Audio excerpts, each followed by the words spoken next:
Welcome to FCFP's YouTube channel. As the leader in B2B credit education, we are pleased to offer this micro-learning session on portfolio management and collections.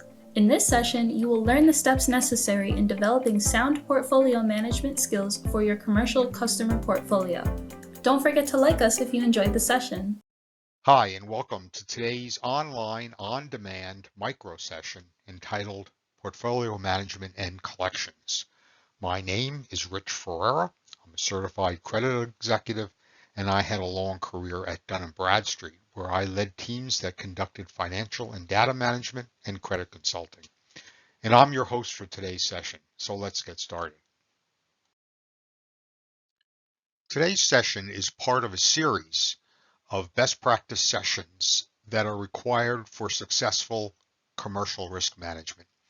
And today we're going to focus on portfolio management and collections, but be aware that we also have sessions on policy and decision making. And together with this session on portfolio management and collections, make up the entire commercial risk management process best practice series. Today's session, we're going to cover the topics at a relatively high level, but we have a more detailed session in which we drill down on what we talk about today in much more detail. So look to attend that session as well.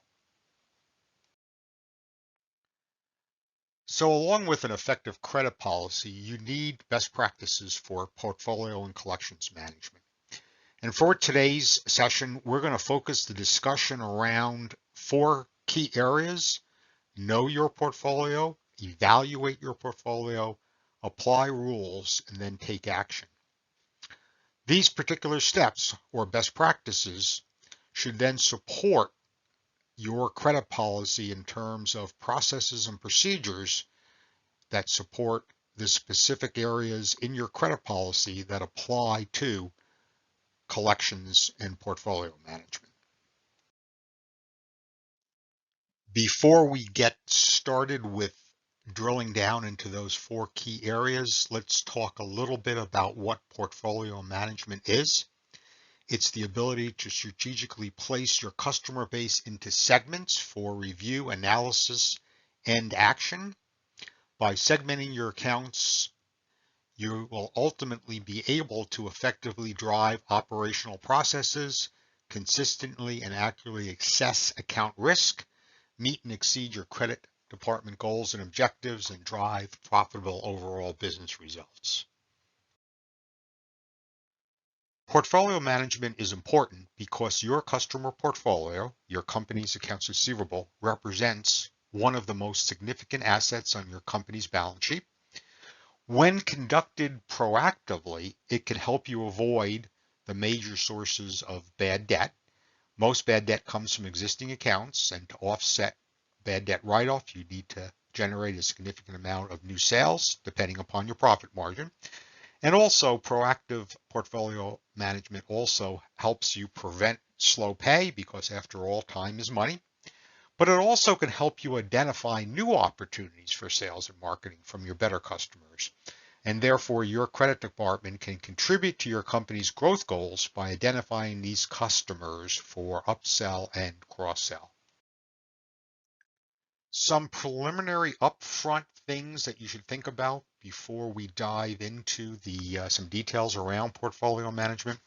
Make sure that you segment or code your accounts. It could be done at the original credit approval point or on your annual reviews as low, medium, and high risk.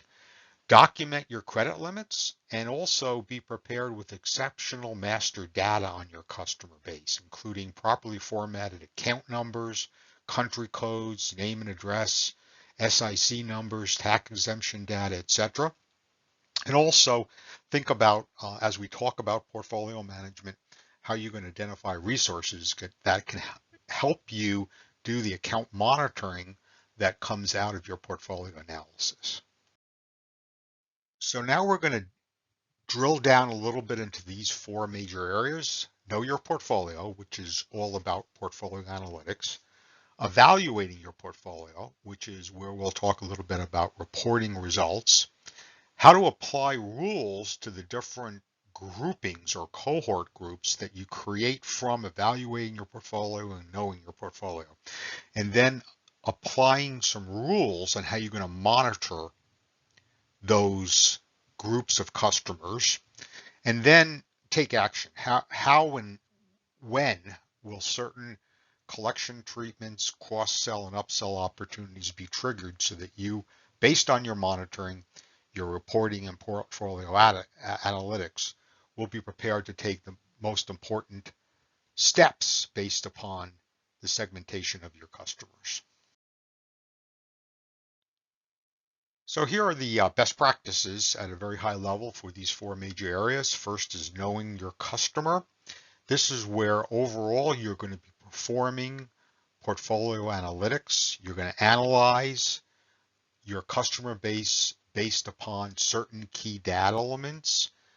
I suggest you start with demographic data. It could be regional data of where customers are located, industry data, etc. You may identify certain segments that are more risky than others then by adding your accounts receivable aging analysis to that. And then use your internal and external risk data to layer in, to build upon another view of your customer base, additional looks at your data to determine which portions are more or less risky using internal and external risk data. And then overall, you segment then by demographic data and then build upon it with this AR and risk data to get certain groups that then are cohort groups that then you will move into your evaluate your customer group section. Well, then you can decide that certain groups are high, medium, low risk. You can use as many segmentation groups of risk as you think is necessary to manage your business. And then use certain reporting software, Microsoft Excel, business intelligence tools that are available in the marketplace then to articulate how these groupings have separate risk categorizations that you should think about differently in terms of the next steps, which are monitoring and taking action. For certain of these segments or cohort groups created in your prior steps, then you need to determine appropriate monitoring rules. You can use both internal and external information sources to monitor different customers, but think about using different levels of monitoring based upon different risk levels.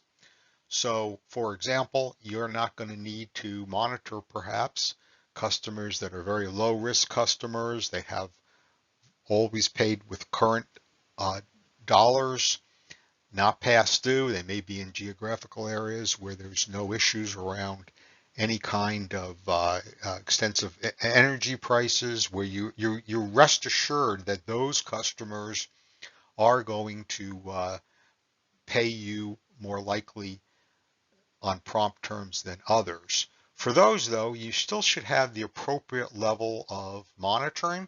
Maybe for those customers, you will review them at least once a year. But if you have customers that are in certain cohort groups that are in, let's say, geographical areas where energy costs are increasing, where there's been a natural disaster, and those customers are beginning to experience some delinquency with you through your accounts receivable aging, and on top of that, you have external information, maybe credit scores or pay scores from third parties that indicate that they have become more slow with others. With those particular customers, you're going to want to have more stringent monitoring and more stringent annual review, and review them more often than you would the lower risk customers. And then from that application of business rules and monitoring, you also want to then determine what action you're going to take.